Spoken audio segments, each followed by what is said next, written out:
Have you had a chance to see The Nun 2 yet? If not, maybe save this video for later, because today I'm going to be telling you about the top 5 Easter eggs you missed in The Nun 2. Hi, I'm V, and I'm obsessed with overanalyzing every single form of media that I consume. So, for everyone out there with a curious mind like mine, I thought I'd bring some of that obsessive joy to all of your skeptical screens. Ready? Let's jump in. Number 5. The Frenchie Witch Project. The creatively nicknamed French Canadian has definitely given us our fair share of surprises and chilling moments. Frenchie's character development was something everyone was curious about, as Valak had been seen on him at the end of The Nun. Frenchie, or Maurice's possession reveal in The Nun 2, is a clear homage to the horror film cult classic, The Blair Witch Project. For anyone who's unfamiliar, The Blair Witch Project, released in 1999, has received widespread acclaim for over 2 decades now. It is still frequently referenced in the media today, and it comes highly recommended from all horror movie fanatics. The movie follows the video footage of a group of film students, Mike, Heather, and Josh, as they produce a documentary about the fabled Blair Witch. Obviously, it doesn't go too well, and the group finds themselves in terrifying circumstances. Strange occurrences and sounds begin to appear. Josh goes missing, then Heather and Mike attempt to find Josh, but Mike believes he heard Josh in a basement, so of course he goes down. Then a struggle is heard before the sound of a body hitting the floor. Heather starts to call out for Mike, and the film ends with Heather going downstairs to find Mike silently facing a wall, unresponsive.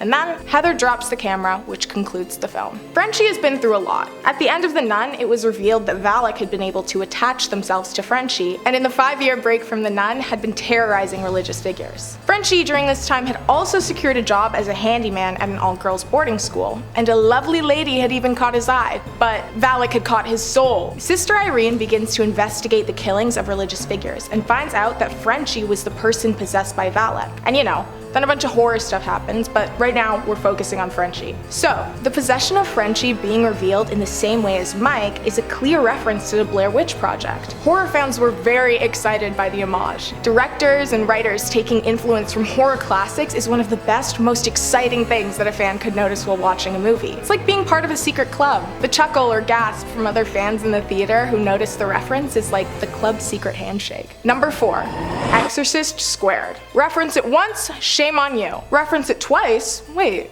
that's kinda nice. The Nun 2 pays an homage to the iconic entrance scene of Father Merrin in the horror classic The Exorcist. But this isn't even the first time this exact scene was referenced in the Conjuring universe. The deliberate foreshadowing and relation that this reference created was incredible, yet to fans, not extremely subtle. In The Exorcist, when Father Merrin arrives to perform the exorcism on Regan McNeil, he's well aware that the demon, Pazuzu, would not be an easy opponent. Just like in The Nun 2. The shot of a backlit figure carrying a briefcase and entering a darkened place demonstrates that Valak is not an easy entity to defeat. I mean, we all know that, but that extra little detail makes such a big difference in the viewer's interpretation of the movie. The Exorcist scene was also referenced in The Conjuring, The Devil Made Me Do It, when Father Gordon arrived at the Glatzels family house. The scene does such an amazing job, saying so much, but without actually saying anything at all. Viewers, even the ones unfamiliar with The Exorcist, are left with the feeling of impending doom from the dark figure facing an unknown,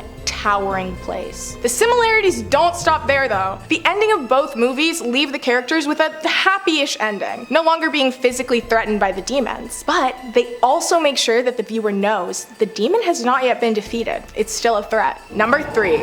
Secret Scavenger Hunt. Who doesn't love a scavenger hunt? Throughout several of the Conjuring movies, hidden letters spelling out our favorite demon's name are hidden throughout the films. When asked, producers and directors refused to provide any assistance as to where these letters are hidden. The tradition was started in The Conjuring 2, after Lorraine Warren had a vision into the Amityville house. The memories of the vision caused her to unknowingly scratch Valak's name into a Bible while she was in a trance. Hiding the letters throughout the Nun movies is kind of like a little nod at the movie series that started it all, and maybe even offers some insight on the connection between 2 clairvoyant protagonists. The letters can be found in The Conjuring 2, The Nun, and of course, The Nun 2. A lot of other horror movies have done similar things. I mean, it definitely gets people to rewatch it, but something about staring so intensely at every inch of the screen seems like it would leave you screaming in terror every time a jump scare interrupted your hunt. The letters are pretty well hidden, but I'll give you a couple hints from The Conjuring 2. just to get you started. In The Conjuring 2, you'll be able to find the letters spelling Valak on the bookshelf behind Lorraine Warren as she sits on the couch. This one's pretty obvious, but definitely easy to miss. I mean, I didn't even notice it until I was told that there were letters hidden somewhere in the movie. It's been said that they're harder to find in The Nun and The Nun 2, but there are so many more hidden throughout the movies, and if you look super carefully, you will be able to notice them. Have you found any? Let me know in the comments. Number 2, hallway homage or hint. The Conjuring 2's hallway scene is definitely well remembered. Lorraine Warren sees Valak standing at the end of the yellow wallpapered hallway and follows them into a room full of paintings. Once in the room, she notices a painting on the wall of none other than our favorite demon, Valak. The lights go out and Valak's shadow walks along the wall, merging with the painting and attacking Lorraine in a Pennywise-like fashion, the bared teeth,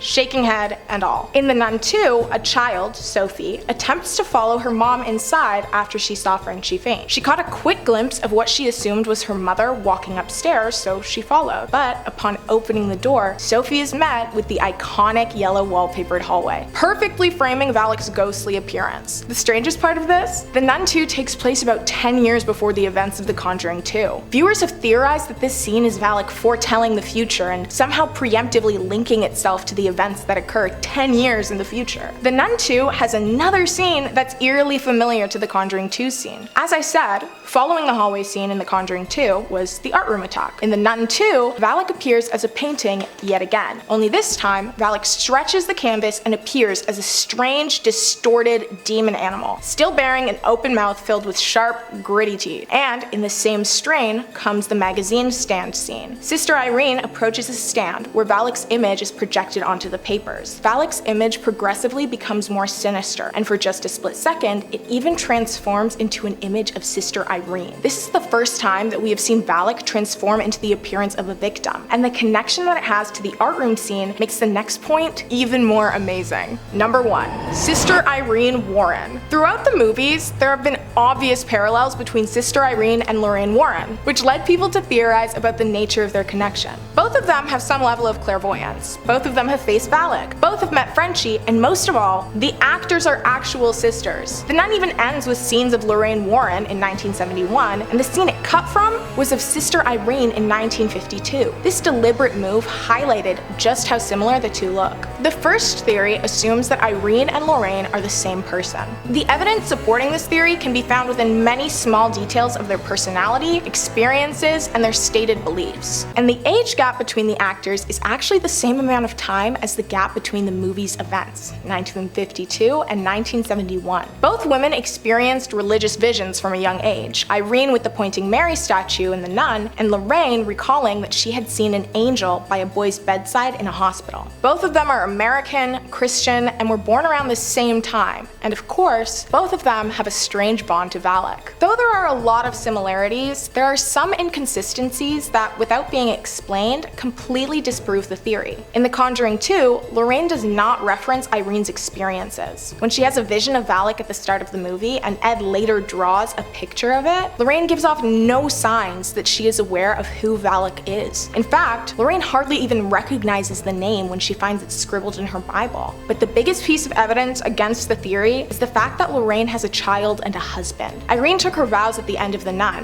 which means that she could not marry or have children, as she's like a bride of Christ and a sister to all. And in the same year that The Nun takes place, 1952, Ed and Lorraine founded their Institute of Psychic Research. So hey, they may not be the same person, but do you know who else would have all of these suspicious similarities? Sisters. Them being sisters would explain the physical resemblance, the religious beliefs and upbringing, and the shocking psychic similarities that the two share. Even Valak attacking both of them further solidifies the theory, because, it's common in many depictions for demons to go after families to enact revenge. In The Nun 2, Sister Irene even has a vision of her mother, St. Lucy, and Lorraine Warren. It has been said that Irene bears her mother's eyes, so for Lorraine to appear in a vision of Irene's mother could be proof of the heritage they all share. And I suppose the third, final option would be that the two aren't related at all, and that all of these similarities are simply coincidences caused by the general horror protagonist archetype. But I don't know. I don't think so. Details of characters' origins in the Conjuring franchise have been hidden in the past, like Annabelle, who showed up in 2 movies before her origin was told. And casting the 2 sisters, comparing and offering up examples of their similarities, is definitely not coincidental. I think that them being sisters is the most likely answer. I don't think anything in the Conjuring movies are accidental, and I definitely don't think that the similarities and casting choices of Irene and Lorraine were accidental either. That brings us to the end of today's video. I hope you enjoyed it, but most importantly, I hope you learned something new. Again, I'm V, and my Instagram is linked below. If you have any suggestions or just want to say hi, leave a comment or send me a DM. Thanks for watching, and remember to stay curious.